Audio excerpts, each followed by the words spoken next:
Welcome to 5@5. ఏపీలోని 7 జిల్లాలకు వర్షాలు పిడుగుల హెచ్చరికలున్నాయి. రాబోయే 3 గంటల్లో ఏలూరు, ఎన్టీఆర్, కృష్ణా, గుంటూరు, పల్నాడు, బాపట్ల, ప్రకాశం జిల్లాలకు ఆరెంజ్ అలర్ట్ ఇస్తోంది వాతావరణ శాఖ.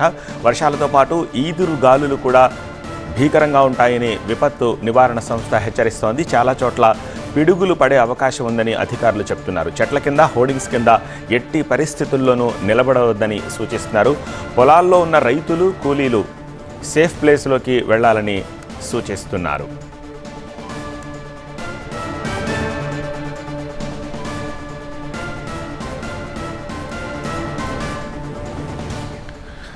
హైదరాబాద్ ప్రజలారా, ఈ వార్త మీకోసమే. Be alert. మరో గంట 2 గంటల్లో వరుణుడు మళ్లీ వణికించబోతున్నాడు. కుండపోత వర్షం కురియబోతున్నట్టుగా తెలుస్తోంది. ఒక్కసారిగా వాతావరణం మారిపోయింది. దీంతో వాన ఖాయంగా కనిపిస్తోంది. హైదరాబాద్లో వర్షంపై అధికారులు కీలక అప్డేట్ ఇచ్చారు. సిటీలో మొన్నటి సీన్ మళ్లీ రిపీట్ అయ్యే అవకాశం ఉండడంతో అప్రమత్తంగా ఉండాలి అంటున్నారు అధికారులు. ఇప్పటికే మధ్యాహ్నం తర్వాత హైదరాబాద్ సిటీలో వెదర్ పూర్తిగా చేంజ్ అయింది. సిటీని నల్లటి మబ్బులు కమ్మేశాయి. ఈ క్రమంలో సైబరాబాద్ ట్రాఫిక్ పోలీసులు అలర్ట్ ప్రకటించారు. విద్యా సంస్థలు, ఐటీ కంపెనీలకు కీలక సూచనలు చేశారు. విధులు ముందే ముగించాలని ఆదేశించారు. అత్యవసర సేవలకు సహకరించాలని పోలీసులు విజ్ఞప్తి చేస్తున్నారు. ఇక భారీ వర్షాలతో ట్రాఫిక్ జామ్ అయ్యే అవకాశం ఉందని పోలీసులు హెచ్చరించడం సిటీ వాసులను భయపెడుతోంది.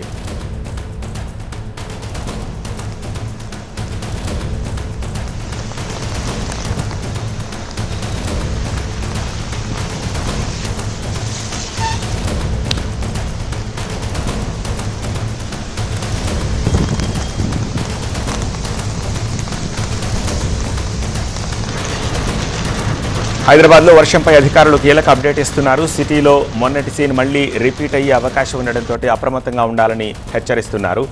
మధ్యాహ్నం తర్వాత హైదరాబాద్లో వాతావరణం ఒక్కసారిగా మారిపోయింది. సిటీని నల్లటి మబ్బులు కమ్మేశాయి. ఈ క్రమంలో సైబరాబాద్ ట్రాఫిక్ పోలీసులు అలర్ట్ ప్రకటించారు. విద్యా సంస్థలు, ఐటీ కంపెనీలకు కీలక సూచనలు చేస్తున్నారు. మరింత సమాచారం మా ప్రతినిధి శ్రవణ్ అందిస్తారు. శ్రవణ్, ఇంకా వాతావరణ శాఖ ఇస్తున్న సూచనలు ఏమిటి? అలాగే కేవలం హైదరాబాద్కే ఈ అలర్ట్ ఉందా, లేకపోతే తెలంగాణలో ఇతర ప్రాంతాలకు కూడా ఏదైనా హెచ్చరికలు ఉన్నాయా? తెలంగాణ వ్యాప్తంగా రాగల వారం రోజులకి వర్ష సూచనలు ఐఎండీ హెచ్చరికలు జారీ చేయడం జరిగింది. సో ప్రస్తుతం ఇక్కడ పరిస్థితి చూసుకుంటే అయితే ఈ రేపటి నుంచి మోస్తారు నుంచి భారీ వర్షాలు కూడా కురిసే అవకాశాలు ఉన్నాయి. కేవలం హైదరాబాద్ వరకు మాత్రమే కాదు, తెలంగాణలో ఉన్న అన్ని జిల్లాల్లో కూడా ఇలాంటి పరిస్థితి ఉన్న నేపథ్యంలో తెలంగాణకు సంబంధించిన సగం జనాభా చెప్పాలంటే కన్సిడర్లీ హైదరాబాద్లో ఉంటారు.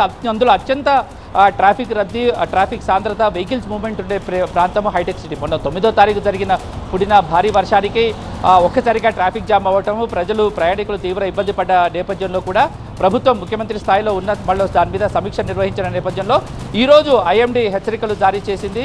ఈరోజు సాయంత్రం నుంచి వచ్చే వారం రోజుల వరకు కూడా తీవ్రమైన వర్షాలు ఉంటాయనే నేపథ్యంలో ఇక హైదరాబాద్ స్పెసిఫిక్గా విషయానికి వస్తే మాత్రము హైదరాబాద్లో ఇప్పుడు సాయంత్రం నుంచి మొదలయ్యి రాత్రి నుంచి మధ్యరాత్రి వరకు కూడా భారీ వర్షాలు కురిసే అవకాశాలు ఉన్నాయని చెప్పింది. హైదరాబాద్లో కొన్ని ప్రాంతాల్లో మోటరేట్ వర్షాలు కురవచ్చు. హైటెక్ సిటీ లాంటి ప్రాంతాల్లో అత్యధిక వర్షపాతం కురిసే అవకాశం ఉన్న నేపథ్యంలోనే ఐఎండీ హెచ్చరికల నేపథ్యంలో ప్రభుత్వం మరోసారి అప్రమత్తమైంది. 9వ తారీఖు ఏదైతే మిస్కమ్యూనికేషన్ జరిగిందో అట్లాంటి సిచ్యువేషన్ రాకుండా సైబరాబాద్ పోలీస్ కమిషనరేట్ పరిధిలో ఉండే ఈ హైటెక్ సిటీ మొత్తం, గచ్చిబౌలి, హైటెక్ సిటీ, మాధాపూర్, ఇటు కేబుల్ బ్రిడ్జ్ ఏరియా, ఇవన్నీ ప్రాంతాల్లో, కొండాపురి, అన్ని ప్రాంతాల్లో కూడా అత్యధికంగా ఐటీ కంపెనీలు ఉంటాయి. అందరూ ఒకేసారి రోడ్ల మీదకి వస్తే వర్షం పడితే అందరూ ఒకేసారి రోడ్ల మీదకి వస్తే ఇబ్బంది ఉంటుంది. కాబట్టి 3:30 తర్వాత ఈ హైటెక్ సిటీ ప్రాంతంలో పనిచేసే ఎంప్లాయీస్ ఎవరైతే ఉన్నారో వాళ్ళందరినీ వెంటనే రిలీవ్ చేసే విధంగా యాక్షన్ తీసుకుంటే ఆ వర్షం పడే సమయానికి ట్రాఫిక్ మూవ్మెంట్ కాస్త కంట్రోల్ చేయొచ్చు. అప్పటి వరకే ప్రజలు ఇంటి వరకు చేరుకుంటే మంచిది. ఇంకొక ఫైనల్ అడ్వైస్ కూడా ఇవ్వడం జరిగింది. ప్రజలు తమ సొంత వాహనాల్లో బదులుగా మెట్రో లాంటి వాటిని వాడితే రోడ్ల మీద ట్రాఫిక్ జామ్ తక్కువగా ఉండే అవకాశాలు ఉన్నాయన్న నేపథ్యంలో ప్రస్తుతం వర్షాలు పడే సూచనలు, వాతావరణం వర్షాలకు అనుకూలంగా ఉండటంతో అప్రమత్తంగా ఉన్నారు సైబరాబాద్ ఏరియాలో మొత్తం కూడా. నెక్స్ట్ స్టోరీ చూద్దాం. తెలంగాణకు ఆ ఇద్దరు కీలక నేతలే. ఒకరు రాష్ట్ర స్థాయిలో, మరొకరు కేంద్ర స్థాయిలో చక్రం తిప్పుతున్నారు. వారు ప్రాతినిధ్యం వహిస్తున్న పార్టీలు సైతం భిన్న ధృవాల్లాంటివి. అలాంటి నేతలు ఇప్పుడు ఒక్క తాటిపైకి వచ్చారా? రాష్ట్ర అభివృద్ధి కోసం కలిసి నడవబోతున్నారా? ఇప్పుడు రాజకీయంగా అదే చర్చ జరుగుతోంది. గత కొన్నాళ్లుగా నువ్వా నేనా అన్నట్టుగా పరస్పరం మాటల తూటాలు పేల్చుకుంటున్న సీఎం రేవంత్ రెడ్డి, కేంద్ర మంత్రి కిషన్ రెడ్డి ఇప్పుడు రాష్ట్రం కోసం ఒక్కటిగా అడుగులు వేస్తున్నారు అనే చర్చ మొదలైంది. వీళ్ళిద్దరూ ఒక్కటిగా కేంద్ర మంత్రి అశ్విని వైష్ణవ్ని కలవబోతుండడం పొలిటికల్ గా చర్చనీయాంశమవుతోంది. రాష్ట్రం నుంచి కేంద్ర మంత్రిగా ఉంటూ మెట్రో రైలు విస్తరణకి సహకరించడం లేదంటూ ఇటీవల కిషన్ రెడ్డిని విమర్శలతో టార్గెట్ చేశారు సీఎం రేవంత్ రెడ్డి. కేంద్రం నుంచి ప్రాజెక్ట్స్ రాకుండా కిషన్ రెడ్డే అడ్డుపడుతున్నారంటూ తీవ్ర వ్యాఖ్యలు కూడా చేశారు. దానికి కిషన్ రెడ్డి సహా బీజేపీ కీలక నేతలు అంతే ఘాటుగా జవాబిచ్చారు. ఇక ఈ విషయంలో కాంగ్రెస్ బీజేపీ నేతల మధ్య మాటల యుద్ధం నడిచింది. అయితే మెట్రో రైల్ పెండింగ్ అంశాలకు సంబంధించి చొరవ తీసుకోవాలని కోరుతూ ఇటీవల కేంద్ర మంత్రి కిషన్ రెడ్డికి లేఖ రాశారు సీఎం రేవంత్ రెడ్డి. ఈ నెల 22, 23వ తేదీల్లో తాను ఢిల్లీలో ఉంటానని, కేంద్ర మంత్రి అశ్విని వైష్ణవ్తో సమావేశం ఏర్పాటు చేయాలని విజ్ఞప్తి చేశారు. ఇక ఆ లేఖకు స్పందించినటువంటి కిషన్ రెడ్డి సీఎం కోరినట్టుగా ఇవాళ కేంద్ర మంత్రితో భేటీ ఏర్పాటు చేయించారు. ఇద్దరు నేతలు కలిసి మరి కాసేపట్లో అశ్విని వైష్ణవ్ని కలవబోతున్నారు. గల్లీ నుంచి ఢిల్లీ దాకా డైలాగ్ వార్కి కారణమవుతున్న మెట్రో అంశంలో ఇద్దరు అగ్రనేతలు కలిసి ముందుకు రావడం ఆసక్తి రేపుతోంది. పూర్తి అప్డేట్స్ అందించడానికి మా స్పెషల్ కరెస్పాండెంట్ ప్రభాకర్ లైవ్ లో సిద్ధంగా ఉన్నారు. ప్రభాకర్, రెండు భిన్న ధృవాల్లో ఉన్నటువంటి నేతలిద్దరు కలవడం, అందులోనూ మరి కాసేపట్లో అశ్విని వైష్ణవ్ని కలవబోతుండడం, ప్రధానంగా మెట్రో రైల్ ఇష్యూకి సంబంధించి ఎలాంటి క్లారిటీ వచ్చే అవకాశం ఉంది? ఈ మెట్రో మెలికకి ఇక తెరపడుతుందని భావించవచ్చా? 2.5 ఏళ్లుగా కాంగ్రెస్ ప్రభుత్వం ఏర్పడినప్పటి నుంచి ఇప్పటి వరకు సీఎం రేవంత్ రెడ్డి అత్యధికంగా టార్గెట్ చేసిన బీజేపీ ఎంపీ కానీ కేంద్ర మంత్రి కానీ ఎవరైనా ఉన్నారంటే అది కిషన్ రెడ్డి. కిషన్ రెడ్డినే మొదటి నుంచి కూడా కేంద్రం నుంచి రావాల్సిన నిధుల కోసం, కేంద్రం నుంచి రావాల్సిన సహకారం విషయంలో నిలదీస్తూ వచ్చారు, విమర్శిస్తూ వచ్చారు. అట్లాంటి కిషన్ రెడ్డికి మొన్న లాస్ట్ డెడ్లైన్గా ఒక లెటర్ కూడా రాశారు సీఎం. ఐఆర్ఎఫ్సి నుంచి రావాల్సిన నిధులను విడుదల చేయించడం మెట్రో కోసంతో పాటుగా మెట్రో సెకండ్ ఫేజ్కి సంబంధించిన పర్మిషన్స్ ఇప్పియాలి, లేకపోతే కేంద్ర మంత్రిగా కిషన్ రెడ్డి రాష్ట్రానికి అన్యాయం చేసిన వారు అవుతారు అంటూ ప్రెస్ మీట్ పెట్టి మరీ చెప్పారు. దాని తర్వాత ఒక లెటర్ని కూడా విడుదల చేశారు. మొన్న 2 డేస్ కింద ఇదే అంశాన్ని ప్రస్తావిస్తూ నేను 2 రోజుల పాటు ఢిల్లీలో ఉంటున్నాను, సో ఆ ఢిల్లీలో ఉన్న టైంలోనే కేంద్ర మంత్రిగా ఉన్న అశ్విని వైష్ణవ్తో నాకు అపాయింట్మెంట్ ఇప్పించాలి అని చెప్పారు. కాకపోతే దానికి ఒక భిన్న స్పందనే వచ్చినట్టుగా చెప్పాలి. రాజకీయాల్లో ఒక అరుదైన సంఘటనగానే చూడొచ్చు. కేంద్ర మంత్రి కిషన్ రెడ్డి అపాయింట్మెంట్ అరేంజ్ చేయడంతో పాటుగా ఈరోజు 6:30కు కేంద్ర మంత్రి కిషన్ రెడ్డితో పాటుగా అశ్విని వైష్ణవ్ని కలవడానికి ముఖ్యమంత్రి కూడా వెళ్తున్నారు. ఐఆర్ఎఫ్సికి సంబంధించిన లోన్ విషయంలో ఇప్పటికే ఫస్ట్ ఇన్స్టాల్మెంట్ విడుదల కావాల్సి ఉంది. ఐఆర్ఎఫ్సి దగ్గర అది పెండింగ్లో ఉంది. ఇప్పటికే రాష్ట్ర ప్రభుత్వం ఆ విషయంలో చాలా ఇబ్బంది పడుతూ వస్తుంది. సో ఆ అంశాలనే అశ్విని వైష్ణవ్కి ఈరోజు చర్చించనున్నారు. సో ఐఆర్ఎఫ్సి నుంచి, ఇండియన్ రైల్వే ఫైనాన్స్ కార్పొరేషన్ నుంచి ఆ నిధులు విడుదలయ్యేట్లుగా మాట్లాడడానికి సమయం ఇప్పించాలని కిషన్ రెడ్డిని కోరారు. సో ఈరోజు ఆ అంశాలను డిస్కస్ చేయబోతున్నారు. ఇక్కడ ఒక 2 టెక్నికల్ ఇష్యూస్ ఉన్నాయి. ఐఆర్ఎఫ్సికి సంబంధించిన నిధులు ఎంత ఇంపార్టెంట్ అంటే, మొదటగా ఎల్ఎన్టీ దగ్గర ఉన్న మెట్రోను గవర్నమెంట్ స్వాధీనం చేసుకోవడం కోసం ఒప్పందం కుదుర్చుకుంది. సో దానిలో భాగంగానే గవర్నమెంట్ చేయాల్సిన అన్ని ప్రొసీజర్స్ని కంప్లీట్ చేసింది. కాకపోతే 2వ ఫేజ్కి అనుమతి ఇవ్వాలని కేంద్ర ప్రభుత్వాన్ని ఎప్పటి నుంచి అడుగుతుంది. కేంద్ర ప్రభుత్వం మెట్రో సెకండ్ ఫేజ్ అంటే అది ఎయిర్పోర్ట్ వరకు పాత బస్తీ విస్తరణ కానీ, లేకపోతే ఎయిర్పోర్ట్ వరకు ఉన్న ఎక్స్పాన్షన్ కానీ, ఇవన్నీ కూడా చేయాలి అంటే రాష్ట్ర ప్రభుత్వం ముందుగా ఇక్కడ ఎవరైతే మెట్రోను నిర్వహిస్తున్నారో ఆ సంస్థ నుంచి ఎన్ఓసి కావాలని అడిగిన నేపథ్యంలో ఆ సంస్థ ఇప్పటికే మేము నష్టాల్లో ఉన్నాం కాబట్టి మళ్ళీ మేము ఇట్లాంటి సెకండ్ ఫేజ్కి సిద్ధంగా లేమని చెప్పిన నేపథ్యంలో ఫస్ట్ ఫేజ్ను కంప్లీట్గా హ్యాండ్ ఓవర్ చేసుకోవడానికి గవర్నమెంట్ రెడీ అయింది. ఆ గవర్నమెంట్ రెడీ అయిన పక్షంలోనే సో దానికి చెల్లించాల్సిన 15,000 కోట్ల రూపాయల విషయంలో ఐఆర్ఎఫ్సి రిజర్వ్ బ్యాంక్ నుంచి రాష్ట్ర ప్రభుత్వం గ్యారంటీగా ఉండి నిధులు తీసుకుంది. దాన్ని ఐఆర్ఎఫ్సి విడుదల చేయాల్సి ఉంది. కాకపోతే అక్కడ O&M ఆపరేషన్స్ అండ్ మేనేజ్మెంట్కి సంబంధించిన ఆదాయం కోసం ఈ మెట్రోను వాడతామని రాష్ట్ర ప్రభుత్వం చెప్పిన నేపథ్యంలోనే ఆ విడుదల జాప్యం అయింది అనేది బీజేపీ నుంచి వస్తున్న వాదన. సో దాన్ని మొత్తం కూడా ఈరోజు క్లియర్ చేయబోతున్నారు. సో ఐఆర్ఎఫ్సి నుంచి నిధులు సాధించడంతో పాటుగా మెట్రో సెకండ్ ఫేజ్ను కూడా పర్మిషన్స్ తీసుకోవడం కూడా ఒక దీంట్లో భాగంగా ముఖ్యమంత్రి అశ్విని వైష్ణవ్ని అడగబోతున్నారు. సో 6:30కు జరిగే సమావేశం చాలా కీలకం కాబోతుంది. Right, thank you Prabhakar. Sai Krishna missing కేసులో సిట్ దర్యాప్తు వేగవంతం అవుతోంది. కృష్ణలంక పోలీస్ స్టేషన్ పరిసరాల్ని తనిఖీ చేస్తున్నారు సిట్ సభ్యులు. స్టేషన్లోని అన్ని ప్రాంతాల్లో ఫింగర్ ప్రింట్స్ సేకరిస్తున్నారు. వీడియో కెమెరాతో స్టేషన్ మొత్తాన్ని రికార్డ్ చేస్తున్నారు సిట్ అధికారులు. సాయి కృష్ణని తీసుకొచ్చిన పరిసరాల్లో ఏమైనా ఆధారాలున్నాయా అనే కోణంలో దర్యాప్తు చేస్తున్నారు. విజయవాడ సాయి కృష్ణ మిస్సింగ్ మిస్టరీ కొలికి రావడం లేదు. ఈ వ్యవహారంపై విచారణ కోసం రంగంలోకి దిగిన సిట్ టీం 3 రోజుల పాటు విచారణ చేసిన ఏసీపీ దైవప్రసాద్ నుంచి వివరాలు సేకరించింది. కృష్ణలంకలో సాయి కృష్ణ ఇంట్లో ఈ ఉదయం 4 గంటల పాటు విచారించింది సిట్ టీం. సాయి కృష్ణ కుటుంబ సభ్యుల నుంచి వేర్వేరుగా స్టేట్మెంట్లు రికార్డ్ చేశారు. సాయి కృష్ణ వ్యవహార శైలి, విభేదాలు, గొడవలు, వివాదాలు, ట్రాక్ రికార్డుపై కుటుంబ సభ్యుల్ని సిట్ సభ్యులు ఆరా తీశారు.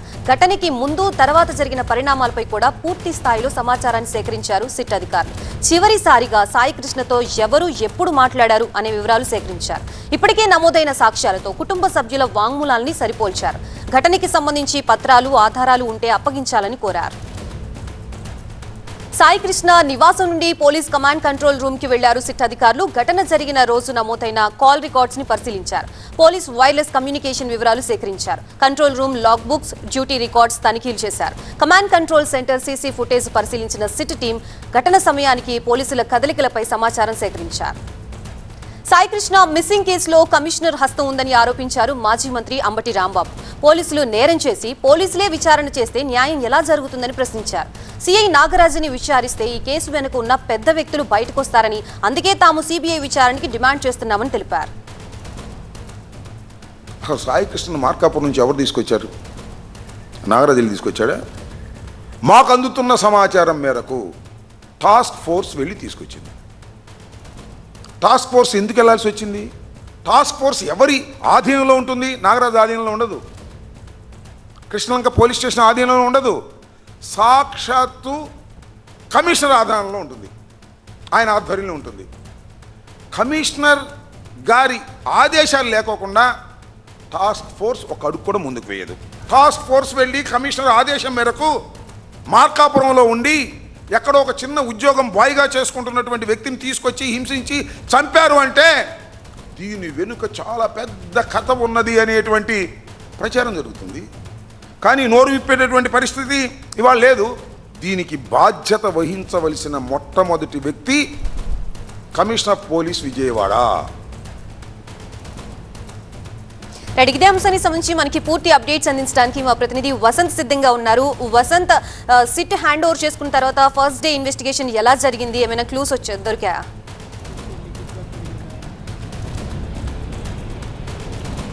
సాయి కృష్ణ మిస్సింగ్ మిస్టరీ ఛేదించేందుకు సిట్ తీవ్రంగా ప్రయత్నిస్తుంది. ఇప్పటికే కృష్ణలంక పోలీస్ స్టేషన్ను సిట్ సభ్యులు పరిశీలించారు.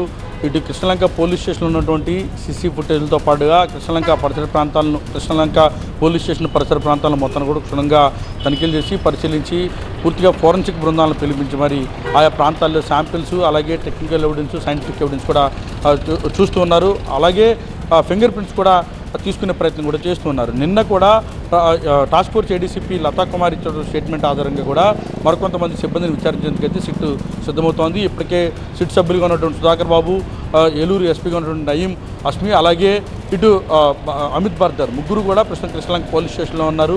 కృష్ణలంక పోలీస్ స్టేషన్లో ఇప్పటికే ఈ కేసుకు సంబంధించిన వివరాలు ఏవైతే సాయి కృష్ణ తల్లి విజయలక్ష్మిని విచారించి వారి స్టేట్మెంట్ రికార్డ్ చేశారో ఆమె ఇచ్చినటువంటి వివరాల ఆధారంగా స్టేషన్ పరిసర ప్రాంతాల మొత్తాన్ని జల్లెడ పట్టి ప్రస్తుతం ఈ కేసు దర్యాప్తును అయితే చేస్తున్నారు. స్వయంగా IG Ravi Prakash command control room నుంచి కేసును పర్యవేక్షిస్తున్నారు. మొదటి రోజు గత 3 రోజులుగా జరిగినటువంటి విచారణకు సంబంధించినటువంటి అన్ని అంశాలను బేస్ చేసుకుని మొదటి రోజు విజయలక్ష్మిని విచారించారు. ఆమె స్టేట్మెంట్ రికార్డ్ చేశారు. ఎవరైతే వారు మీడియా ముందుకు వచ్చి సాయి కృష్ణ లాకప్ డెత్ అయ్యాడని ఒక ఆరోపణ కృష్ణలంక సిఐ నాగరాజు తీసుకుని వెళ్ళి ఇటు మృతదేహాన్ని ఖననం చేశారని మరొక ఆరోపణ చేశారో వాటికి సంబంధించి ఆధారాలు ఏమున్నాయంటూ కూడా ప్రశ్నించారు. వారి స్టేట్మెంట్ రికార్డ్ చేశారు, కాల్ డేటాను పరిశీలించారు. అలాగే ప్రత్యక్ష సాక్షులు చెప్పినటువంటి వివరాల ఆధారంగా వారి కుటుంబ సభ్యుల నుంచి కీలక వివరాలను సేకరించారు. ప్రస్తుతం కృష్ణలంక పోలీస్ స్టేషన్లో ఉన్నటువంటి 3 సిట్ సభ్యులు కూడా ఈ కేసుకు సంబంధించినటువంటి అన్ని వివరాలను సేకరించే పనిలో నిమగ్నమయ్యారు.